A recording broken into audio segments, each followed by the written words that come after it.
I think I know what the problem was. There we go. I was muted. All right. Got it. Hello, everyone, and off to a terrible start. Hey, if you wanted a professional show, you wouldn't come here. Hi, I am Kristi. It is Sunday, and so it's time for Social Science Sunday with technical issues. And let me just, I've got a new mic set up, so it looks like it's a little bit quiet. Let me just check that quickly.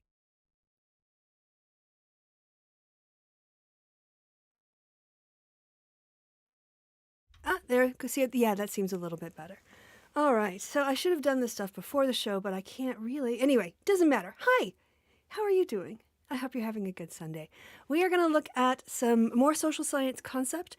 I had thought initially about doing something related to the Trump investigation because there's a really good. So I didn't have time for it, all right? But I do want to take a little bit of time to think about logically how can we, from a social constructionist point of view, understand what happened during the meetings between Trump and his people from DOJ. So for those of you who don't know, or if you're watching this well into the future, the January 6th committee hearings are taking place right now. And in the course of that investigation, they are interviewing people who had a lot to do with Donald Trump during his attempts to overturn the election. And one of the things that he did was he wanted to replace the Attorney General and have the Attorney General, it's warm here, by the way, which is what we said. He wanted to have the Attorney General just declare that the election was false. There were problems with the elections. The election was fraudulent, I should say, and that the vote had been corrupted, and that certain ballots were suspicious. Because he wanted to then use that as a justification, a launching point for getting the Republicans in Congress to help him overturn the results of a valid election. And from a social scientist point of view, from a person who is interested in the social construction of reality, how can we understand these events? Because this social constructionism, there we go, does provide us with a framework for understanding the clash that happened between Trump and his staff, which is that they had very different notions of how social reality should be constructed. What happened in the meeting, one way to read what happened in the meeting between Trump and his various DOJ staff people is to understand that they had fundamentally different constructions of reality. And that was the framework which allowed them to have that difference between the values, the purpose, the respect for tradition, for procedure. It really was a clash of social realities. And if you think, and I haven't really thought a lot about law as a socially constructed location, mostly not because I don't think it is. It's just that it's not my field. And yet the more I interact with or learn about the way that the legal system works, not like procedurally, but in terms of people all adhering to the norms, people adopting a pretty standardized notion of what standards of evidence are, for what constitutes proper procedure, for what is considered a legitimate versus an illegitimate authority. And law is an area that is very socially constructed. It makes a lot of sense that critical race theory emerged from the legal field because, on the one hand, you have abstract ideals of one person, one vote, justice before the law, constitutional rights equally applied, and yet you have the practices that reflect the racial biases and the sexist biases of the people who built the institutions. And so you have two parts of a social reality to contrast against each other. What you say you believe and then what you actually do, how it actually turns out in practice. And that to me was a very interesting insight to think about the fact that all of these justice people came from a world that Donald Trump just can't understand. I don't think he can actually, because of the world he came from And the fact that, I mean, I'm not a psychologist and I can't diagnose, but the guy is, in my opinion, my unqualified opinion, is a sociopath. Donald Trump is a narcissistic sociopath. And he only cares about what he can get for himself and getting people to do what he wants. Meeting people who have a, a reality that doesn't allow for that type of action is a bit of a culture shock. So I wanted to just take what we're learning here in the lectures and bring it over toward something applied in reality, a way that we can look at how social constructionism as a concept can provide us with a different way of understanding a situation or phenomenon or an event, and less from a driven personally, right, by individual actors who have or don't have a lot of agency, into an experience, an ontological experience of what is and how we experience it and how we can know about it, in real life. And obviously in this case, the social construction of reality as it exists in the Department of Justice, the fact that the men, because it was, Republicans generally, it's always white men in a room, the white men in that room, they picked their reality, over political pressure. So that was it. I want to say hello. I was really surprised anybody showed up today. It's good to see you. I wanted to say hello to Easy7 in the chat, DN Fan, and who else was that? Herbie. Hello. Good to see you as well. So yeah, I will mute myself occasionally if I have to cough. I don't know if it's allergies or whatever, but I hope you're all have a good day. All right, let us have a. We're gonna swap over to a different screen here, and I will. Yeah. Actually, okay. There's a couple things. Well, I'll just do this on air because I'm already completely embarrassed. You guys know that I'm minimally competent when it comes to these things. So, yeah, there we go. That can be this size. I'll try to make this a little bit bigger to get this up. Yeah, that's better. It's kind of awkwardly placed, this particular slide, so that doesn't make my job all that easy. But that's all right. We can do it, right? We can handle this. We're all good. All righty, daddy. So instead of going into a more, elaborate version of the social construction of reality at the Department of Justice, we're going to stick with research design.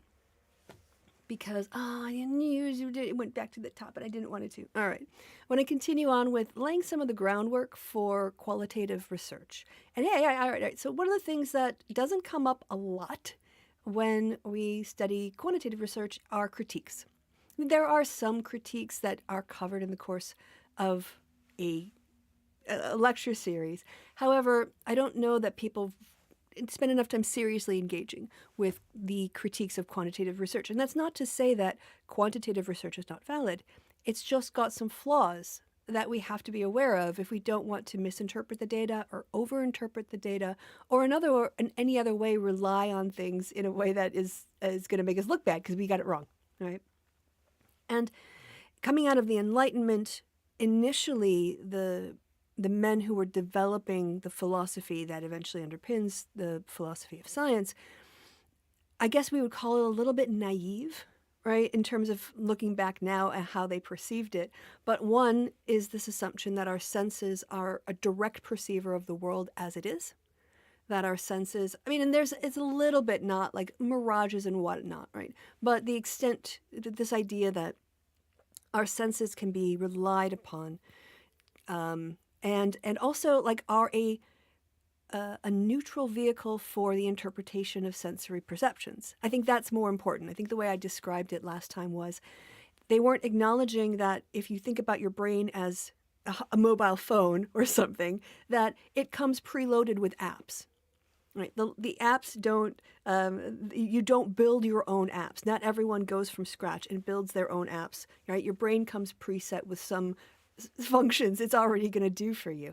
And that's fine, but we don't acknowledge the fact that our brains are organizing information on our behalf rather than us consciously organizing the world through deliberation. And when something is appears to be natural, like the binary of sex, if that's what you were indoctrinated into, then your preloaded app is going to have a tendency of putting things in wrong categories if you didn't have that one. So that's one part of it. And then the other part of it was understanding that language, too, is not a neutral vehicle. Language carries a lot of other things than just mere description. And so, I think it's worth noting that as the philosophy of social science and other social science disciplines progressed, that philosophy had to engage with a lot of pretty, complicated postmodern issues. And the end result, I think, is good, which is it is possible to derive facts and reliable information based on sensory perception, based on our understanding through linguistics and being reflective of kind of how the world works, the social world, right? But our knowledge is not definitive and it is not complete.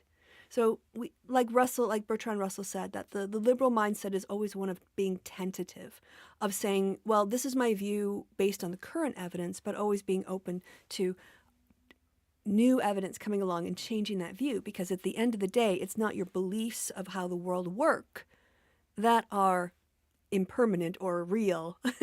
It is the world itself, and we have to adapt ourselves to understand the world. All right. Pre-set-up apps has a lot of bugs. Aw, Deanne Fenn, that's so sweet. Gotta leave for dinner? Guten Appetit, Easy7. Thank you for stopping by. Maybe you come back after your meal. All right, so let's have a look at how this works. So I already said a little bit about Kant, who I kind of credit with this whole not seeing the thing in itself, the noumenal versus the phenomenal world. Kant's known for a lot of things, but in terms of that one key insight, that's one I like to pull out. But he wasn't the only one questioning the naturalist methods. So we're going to look a little bit at William Whewell's critique, and he's living in the early part of the 19th century, 1800s. And so he is dealing with that naive empiricism, shall we say, that slightly unreflective, unrefined, uncritiqued notion of direct sensory perception being the key to knowledge of the world. And what we will observed is that naturalists, despite what they say, they don't start with, do not begin with a particular observation and infer general theories. They start with a question and imagine many possible answers. And I think that's true. Let me just give you a little hint about how things work in academia, right? I go into a research project and I have a general idea of the data I need, the question that I want, what the literature says I should expect at this point, or what I have identified as a gap in the literature of things that I want to myself investigate. And over the course of my research, I will iteratively interact with my survey instrument, my questionnaire, or maybe the data themselves. Perhaps in the course of doing data analysis, I will find a new method. Maybe I'm like, this could really do with structural equation modeling, that there's some latent variable in here I can pull out from this pattern of answers, try to identify something that might be highly correlated, answers in here that might be highly correlated with each other that I am not seeing just by doing descriptive statistics, but using a specific method will illuminate this relationship between these two observations. When I come to write my paper, I don't write all that. And when I come to report on the findings of whatever this data set has provided, I write this plan like I knew what I was doing from the beginning. I write the plan in retrospect of all the things I learned during the course of doing the research as if I knew what I was doing from the beginning.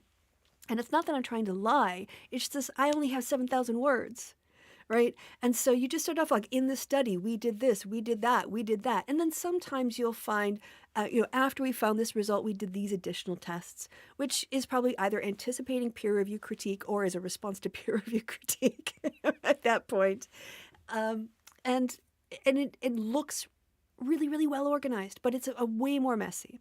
then we present it in the narrative of our reports because we don't have time or space to do that iterative work, to show the ways that we kind of, reflected on things or went down a false path or came back. Because end of the day, like how we got there, we only have to report the map, the directions to the recipe of how we got what we got. But the important thing is what we found. And so this, we aren't as scientists as, disciplined and rigorous and Spock-like in our approach. You start with a question, you're like, well, it could be this, it could be that, it could be that, right? And then we will also noted that sensory perceptions are only half the story. In order to understand the phenomenal world, then we have to also appropriately process those perceptions. So while naturalists are sure of a real world out there, he would say that they have few, if any, metaphysical arguments to show it's the case. Now, is he saying that there isn't a physical reality? No. He's saying that what we call the real world isn't a direct perception of material reality, that we are co-creating, like by interacting with the material world and our brain setup, we are developing a perception of the real world. We're not directly just taking it in. So Collingswood argued that facts are not discovered but man-made, human-made. And this is also a perspective I think that is important, a shift in how we think about the role of science. Because I think some people tend to have like the idea that, look, I'm just neutral and I'm discovering facts about the world. It's not to do with my opinion. There are just there's only two genders. That's just the way it is. And as there's this one and this one, and I'm going to ignore all the ones over here that don't fit into my category. I'll just say that these people don't matter. And I'm just going to say, there's not really two, but these are the only two we can look at, right? We construct knowledge. And it's not like it just falls in our lap. Facts don't fall in our lap well-formed. They are built upon other things, other assumptions. And the question about a fact is, does it accurately reflect our experience? And if it stops accurately reflecting our experience, as with this false notion of a sex binary, well, then you have to throw out your fact because you can't throw out reality. So this, I think that there is a sense, like I said, of people in natural sciences, I'm not doing anything, I'm not involved, I'm just reporting what I see. I'm a neutral observer, I am not doing anything. And that's really not acknowledging the role of human brain activity, perception, interpretation, language, values, and framing when it comes to these types of questions. All right. Hold on one second. Okay, and then different presuppositions can give rise to different frames of references for understanding the world. It's just acknowledging the fact that where you stand depends on where you sit. Is that where you sit depends on where you stand? Something like that. Basically, there's an interaction here between your worldview and what you perceive in the world. That exists in the world, right? So your frame of reference can predetermine your conclusion because it's not taking into account other specific information. So interpretivism or constructivism here, it's the epistemological perspective which follows from an anti-foundationalist, that the world doesn't exist outside of us and it's just our job to go out and look for it like a rock falling in our lap, but rather the social world in particular is co-created by individuals through processes and history and values and language, right? So social phenomenon and their meanings are continually being accomplished by social actors.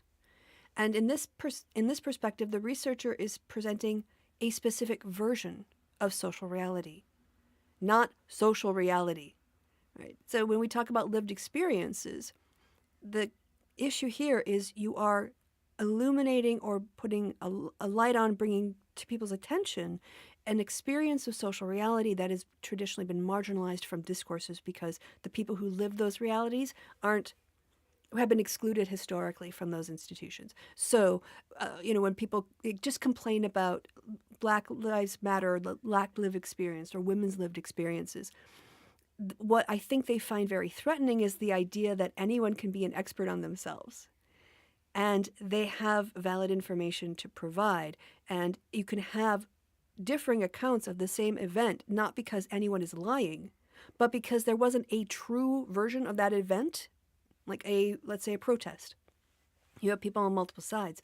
You can talk about facts associated. It took place on this date. So many people were there. But in terms of how it was experienced, like the social reality of different people in that crowd are going to be different. And if you try to homogenize it all, you're going to end up actually not really representing any one particular person. So interpretivism in the social sciences is often associated with qualitative because we're trying to understand how people understand their social reality and social phenomena. All right. Dilthey, in his critiques, moving a little bit to the second half of the 19th century, talked about the role of meaning in our understanding. So purpose, value, ideals, that when you're looking at a social situation, when you're looking at human behavior, you have to think about the role of meaning in people's lives, because unlike a falling leaf, right, there is no meaning attached to that. And yet almost everything human beings do is attached to some sort of sense of meaning, whether that's, it might be an economic function for whatever, getting up and feeding your family. But, in terms of your experience of your work, all of that kind of stuff, it will depend on like how you feel about yourself, or if you're feeling you're exploited, if you're barely getting by. And taking out the emotional context and just looking at it in terms of dollars, you're going to miss the human component of studying the social world. Outhwaite, in 1975, wrote that human actions are not given in the same way as natural phenomenon. This is really important. Like when you do a quant's approach to social science, we tend to put on a naturalist view, but really we should be always mindful that although we're guided by the natural sciences, that we can't just treat independent variables with the detached abstract reality that one might find in the natural sciences, because human actions don't behave in the same way as atoms, and that social scientists begin with data that has already been interpreted in everyday language. And when we come to gather our data, the things that we're studying have people's opinions, approaches, worldviews, values, everything already built in. And if we ignore those meanings, then we're going to miss the deeper purpose. So that what he would say, social scientists should deepen, systematize, and qualify existing understandings with these more like nuanced ones. Right, what is this? How things are socially produced. Yes, knowledge is not a given, it's constructed. Kuhn talked about the scientists not being as open-minded as they claim in the structure of scientific revolutions. Although science is committed to discovering established truths, right?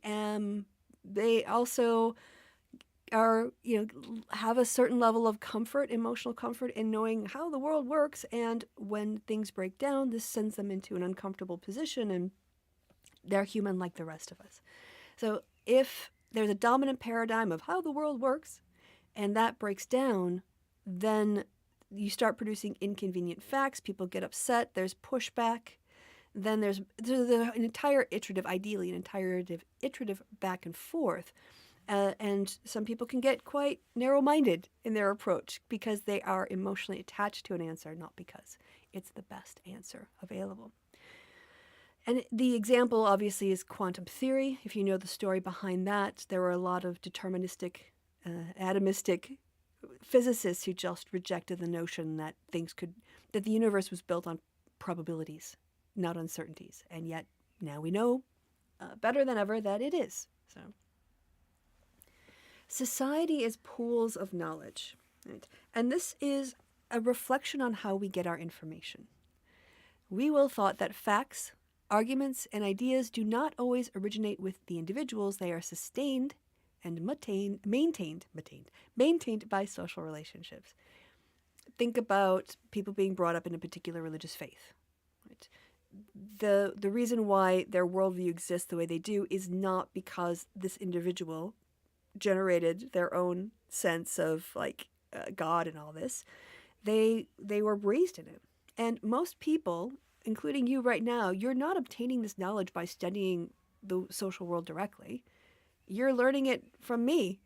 You're learning it from books. You're learning it from podcasts. And therefore, when we get information about the world, it is secondhand. We're reporting what other people whom we trust have said.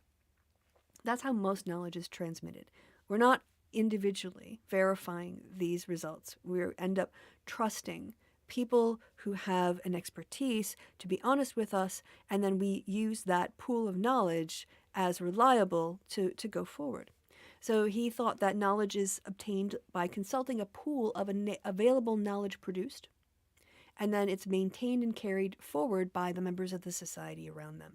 And that shows, it takes the idea of knowledge out of an objective, removed from us sense of things exist in the world and we just go find it, to understanding that we are developing our own little like knowledge pool here, and it's a reflection of what we think, but it's not the thing in itself. It's what we think about the thing in itself, if that makes sense. Hi, Po Mama Sid. Good to see you.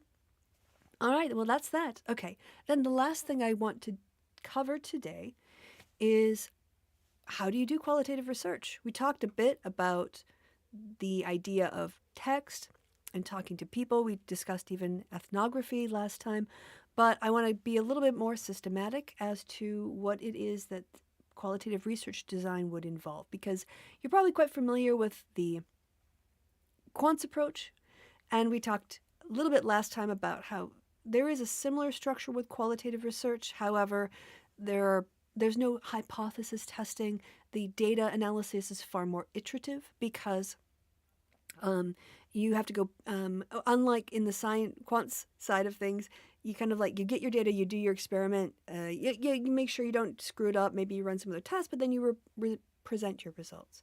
And in qual, you start off with some ideas of what you think might be there, and then you collect a little data and you code it, or you analyze it, or put a framework around it based on the data you're seeing, and you go back in the field and you look at that further, and then you come back and you refine that, and you go back in the field and you look at that further.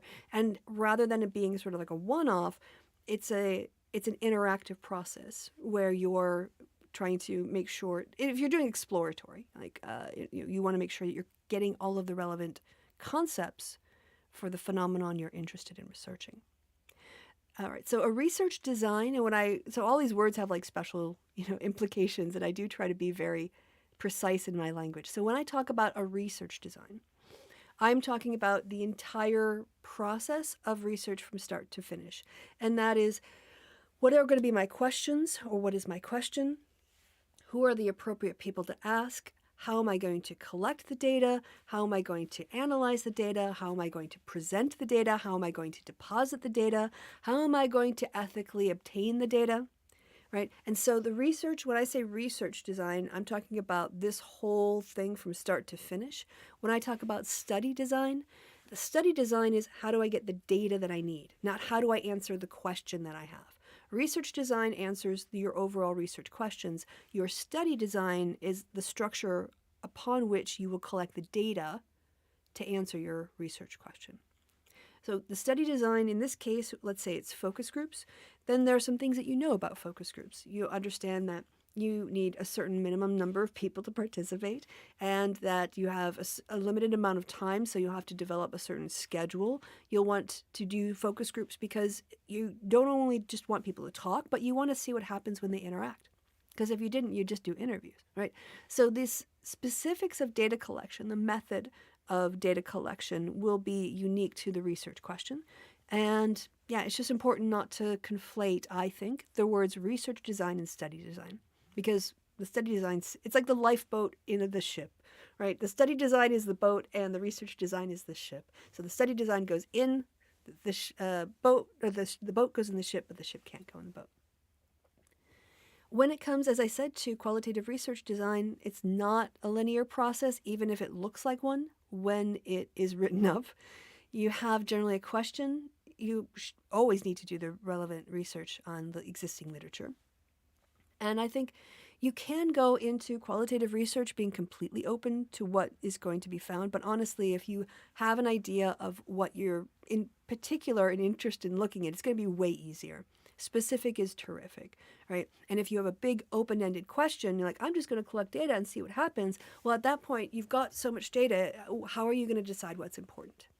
So knowing your research question before you really start is vital, because if you don't know your research question, how do you know when you're going to get an answer? Then you'll also have to think about your data collection, analyzing, and reporting your findings. I've already mentioned this before, that qualitative research is not inductive. It's inductive, not deductive.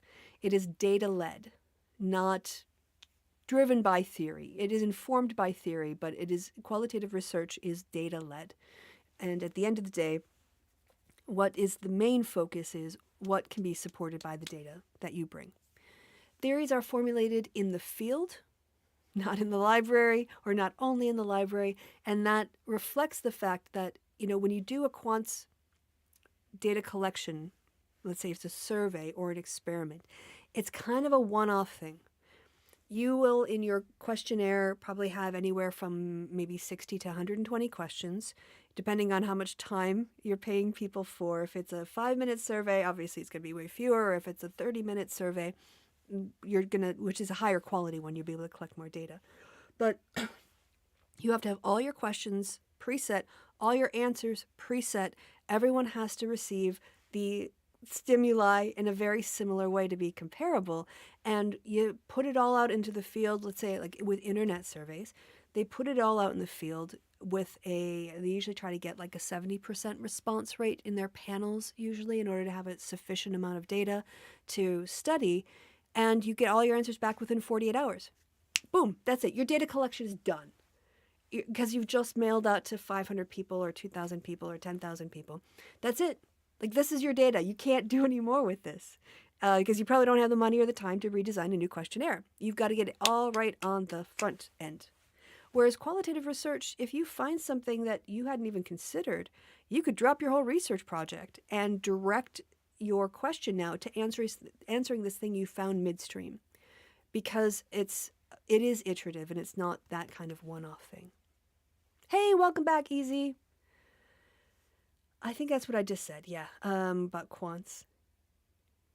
All right, let me just talk a bit about the methods of data analysis. I've pointed to this before, but I want to be more formal. The way that with text or symbols or images, the way that we analyze things in qualitative research is to look for conceptual relationships between values, phenomenon, events, whatever, and being open to identifying those connections rather than going in with the theory of does this exist or not. Right? So from Glaser and Strauss, 1967, theoretical sampling is what they would term this sort of from the data upwards.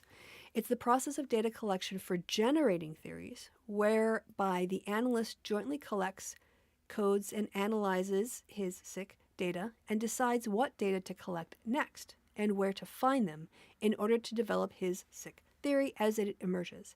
This process of data collection is controlled by the emerging theory. In other words, you're being hypersensitive to novel conceptual ideas appearing in your data and then pursuing those, which is a very different approach from the quants. So in this framework, sampling can focus on specific groups or individuals. It's also not intended to be representative as quantitative research because you're gathering data on these individuals because you think there is something to be found in a theory to be developed. So you aren't representative, you're specifically investigating something that like for a reason. It's not just a random sample. So what groups does one turn to next in your data collection might be questions you ask during the course of your research. What theoretical purpose are you doing this? And there are sampling criterias that inform qualitative research that you have to report on so that your peers can evaluate your work over the course of, doing your peer review on your work. Now, in comparison, in quantitative research, if you do random sampling or another high-quality sampling framework, then you can estimate your margin, your confidence interval, or estimate your margin of error sample, and that lets you know how much wiggle room you have around what your results are. But we don't have that with qual. We don't have confidence intervals. We don't have statistical methods. So how do you know when a phenomenon is sort of fully understood, or at least to this point? And I mentioned this, I'm pretty sure in the last lecture, this idea of theoretical saturation. If I'm, let's say, because I have been interested in people's leadership evaluations of British political party leaders. And I go talk to the first 30 people, and I'm finding some interesting stuff, but I don't feel like I'm hearing new things every time I go do a focus group. And so I go back and I do like another 5 focus groups, and I'm hearing some things being repeated, and I'm hearing fewer newer things, but I'm still hearing new things. So I go back out into the field and I do my interview, or I do my leadership evaluation data collection exercise. And, by focus group 12, I'm hearing no new comments. That something that someone says in those focus groups, I've already heard at least 2 or 3 times before in a different place by a different person. If I'm getting no new data, no new insights, then at that point I'm like, okay, you know what? This is theoretical saturation. It's kind of like you know it when you see it. Or to be honest, I'm going to say as a researcher, it's when you sit through 4 focus groups and you realize, yep, I knew that. Yep, I knew that. Yep, I've heard that. Yep, I've heard that. Yep, I've heard that. And you do another one, you do the same thing. You're like, that it's like things are saturated. When it comes to qualitative research and formulating a question, the research question, as I said, might be changed or redefined over the course of time. And you should be open to this. Whereas if you're doing quants and you realize after your data is collected that this one question is particularly interesting and you should have done a follow-up question to it, you can't. Those people are gone. Like, it's too expensive, so you're ruined. Not ruined, but you just can't do that in this situation. But that doesn't mean you go in with fuzzy, I'm just going to see where the data leads me. Because ultimately you have to ground this in the existing knowledge pool we have and existing literature. And that's where you're going to need to be able to articulate a specific research question with concrete defined terms that you can cite, clear idea of why your data are coming from this particular population and how you're going to get to them. And generally specific is terrific. The less clear you are on your own question, the more confused you'll be when confronted with mountains of data. If you have very ill-defined concepts and a lot of potential data, like points, could be considered as that concept, well, now you've got potentially like 3 different ways of thinking about one concept put into one basket, when what you really need are 3 different definitions so that you can look at each of these and then relate them to each other. So clear thinking, linguistic precision, all of this stuff is still very important in qualitative research.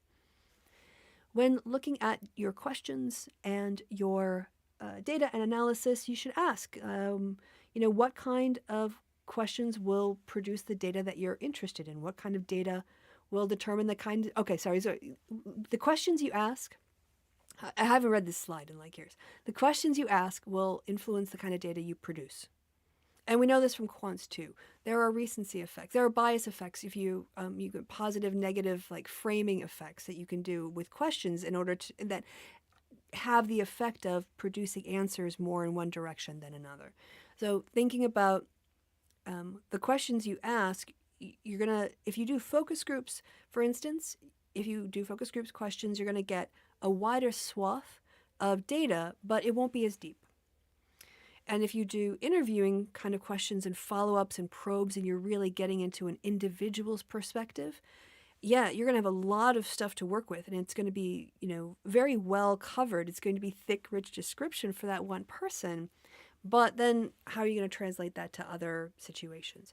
So there is a lot of thought and planning that goes into qualitative research, because all of these steps have to be reviewed and cleared, for your peer review process. So the questions you ask will influence the data you produce. The data you produce will determine the kind of analysis you can conduct.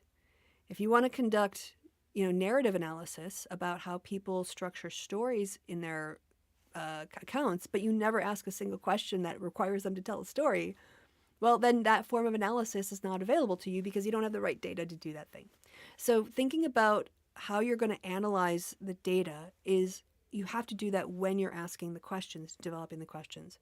You don't figure out what your data analysis strategy is after you get your data in. You have to know exactly why you're collecting that data.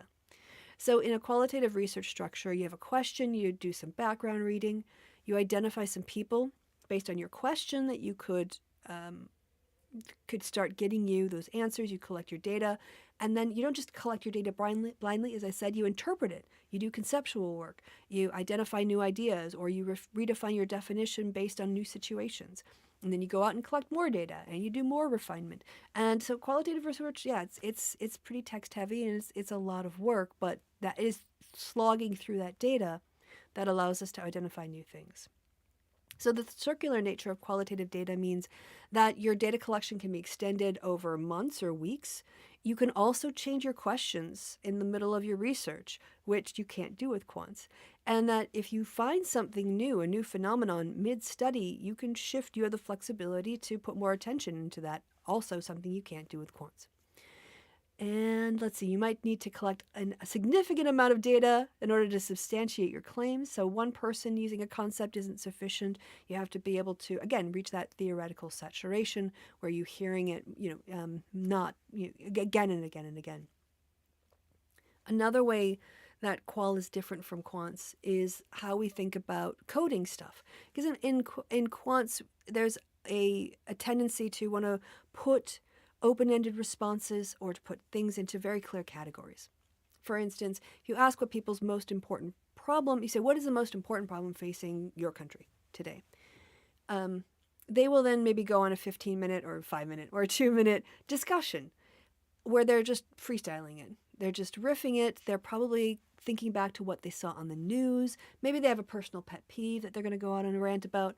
But you take that like 3 or 4 minutes of discussion, that gets interpreted by the interviewer as, maybe let's say economic development, immigration, and movement of people. Well, when you come to the researcher who has to code that open language into something numerical, they'll probably just dump off the last 2 answers and talk about immigration. Because you can only really code one thing at a time, or you code immigration and the second one. Whatever it was, economic development and immigration, or whatever those 2 categories I just made up were. And so you're imposing a lot of structure already on the data. And you are trying to homogenize everything so that everyone's answers fit within a certain box so that you can say something about the box that they're in. Whereas with qualitative research, you have way more flexibility to think about the units of analysis and their relationships. You can allow things to be a little bit weird on the side if it doesn't quite fit, because you're not being forced, unlike in quants, to make everything into a 1, 2, 3, 4, 5 other box. So you could be looking at how people understand meaning. You could be looking at practices and the values behind them. You could look at encounters, people's interactions, power structures, relationships. There's a lot of units of analysis that you could be looking at, and the fact is your data will probably have more units of analysis than you can get to. And so it is really important to not get too distracted and stay on your research question and look closely at that, because qualitative research can be reused by others who have a completely different research agenda, seeing things that you weren't on your radar because that wasn't where you were going, but that's okay. Ways to think about your topic. So these are just some ways to get people to think qualitatively. How can I be more precise in describing the phenomenon I'm interested in studying? And then I think, this is just a review of my study at this point, just to give a study design and a research design to my students. But, a couple other things too. Yeah, research diaries are really important too. There's a notion in qualitative research of being reflexivity, of being self-reflective as in your role as a co-creator of this data, based on the way you ask your questions or how you interact with people, the relationships you develop. And if you do a little research journal or research diary, then you could refer to that in terms of where your state of mind was or what you were thinking about at the time. Let's see what else is here. Yeah, it generates a history of the project and your thinking. It provides a material for reflection, provides data for the research process. You can also record, it sort of like marks your research skill development. It's a place to work out concepts, ideas, and research questions, and a place to brainstorm. Another person had a different approach to qualitative research design, and they said, do a summary of what happens every day that you do your qualitative research. Stories of conversations, discussions, interviews, planning sessions, and so on with peers, co-researchers, teachers, supervisors, and participants. You can make notes on other questions and topics for further study. You can put on your, just basically put what is going in your brain in one place, because otherwise you might lose it. And another good thing to use a research diary for, especially if you're going to be doing ethnographic work, you have to have a research diary with you.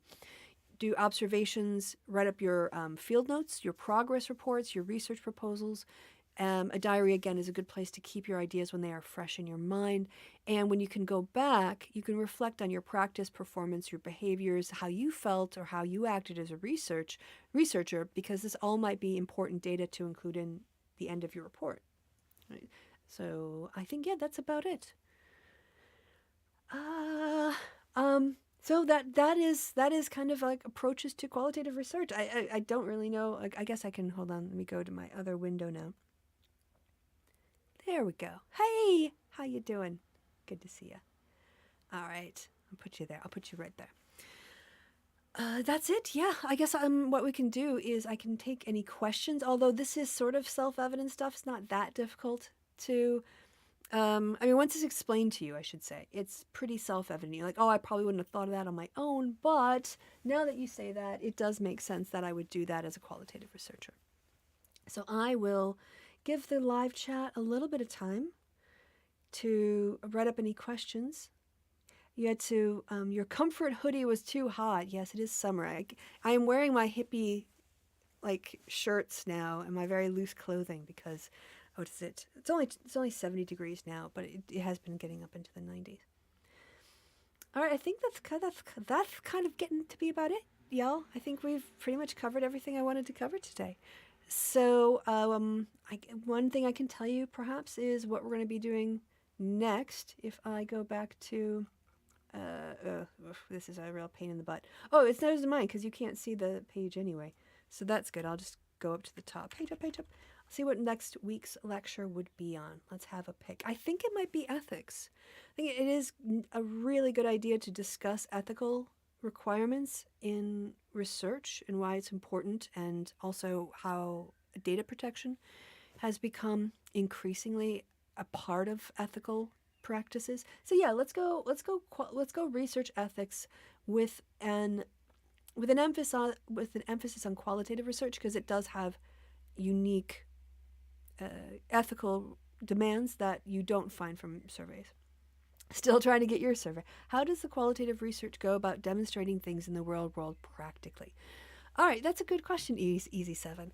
What I would say is, so again, the purpose of qualitative work isn't so much to generalize. It is to describe and help us make connections. I'm going to talk about more, not from international relations, right? I'm just talking about human beings kind of stuff, individuals, like political science, individual psychology kind of things.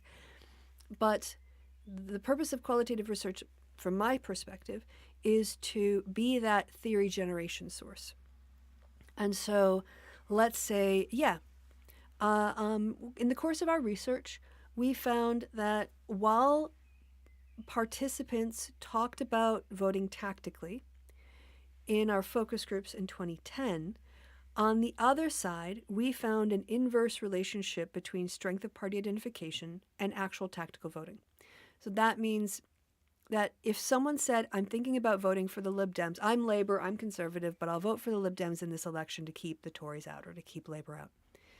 And in those situations where people had they voted for a lot of different parties, or they were like, yeah, I voted for Labour last time, but I'm not really a Labour supporter, their strength of party identification, if it was lower, they were more likely to have tactically voted. When people who have been lifelong Labour voters or have always voted Conservative were approached with the option of voting for the Liberal Democrats for the first time, they were less likely to do it. And we speculated that the cognitive burden of doing something so different from what you've always done provided an extra level of psychological discomfort for people with high levels of party identification. So if I, to just put it again in simpler language, if I can, if I don't really care about my party, I have no problems voting tactically. But like I would have such a hard time as a Dem, like a lifelong Dem, voting for a Republican even tactically. There's just something about it, right? Reporting that then allows quantitative researchers to more specifically go into and pull out of maybe national data sets people who had a hard time, or people who reported a very strong partisan identification and their rate of tactical voting compared to people who reported a very weak party identification and their rates of tactical voting, which of course depends on the marginality of their constituency and a lot of other exogenous factors that you would have to control for.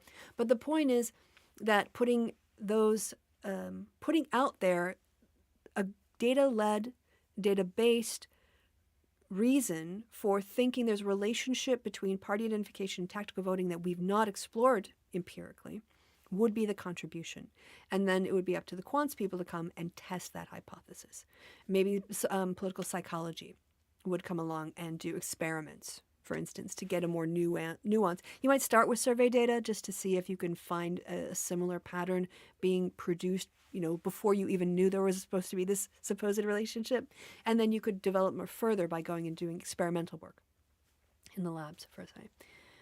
So have not been here weeks and my brain got lazy. No worries, no worries. And I took a week off too because I was not well last week. Get a shout out to my friend Miss ZXYO. Yeah, you can. I don't know who that is. I mean, I'm conditionally. I might have to take that back if I found out your friend is kind of scary. But on the assumption that you're being honest and truthful, that's fine. All right. Well, thank you for that question. Question EZ7 was a good one. And I think this is, I'm going to end a little early today. But I want to thank you all, as always, for your time and attention. I appreciate it. I appreciate you being here with me on a Sunday. And all that's left to be said is that I have been Kristi. You have been awesome. Have a great day wherever it is and whenever it is you are. Stay safe until the next time we see each other.